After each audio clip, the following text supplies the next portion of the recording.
Hey, good morning, everyone. As we are back again with another 3 minutes with God. Um, this morning, uh, still, of course, still in Ephesians chapter 1. This morning, we'll be looking at verse number 20. Um, so, let us go ahead and start the timer. So, Ephesians chapter 1, verse number 20 says, "Which he worked in Christ when he raised him from the dead and seated him at his right hand in the heavenly places."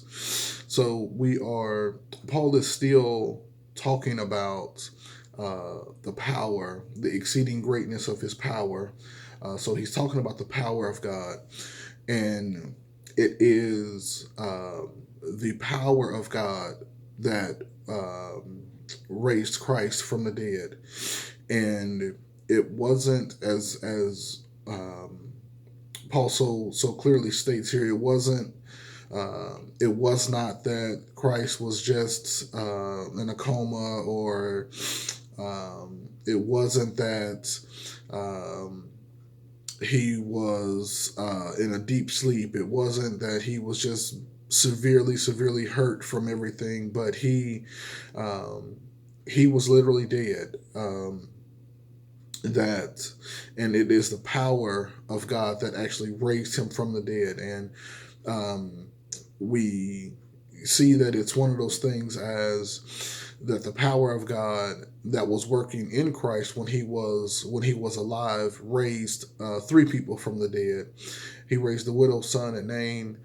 He raised Lazarus, and he raised Jairus' daughter from the dead. But um, they received, in a sense, what you would call resuscitation, because they died again. But Jesus received resurrection, and not only do we know that Jesus received the resurrection, but we can look at what it says. It says that he raised him from the dead and seated him at his right hand in the heavenly places. That Christ was raised by God's power, and he died once, but he will never die again.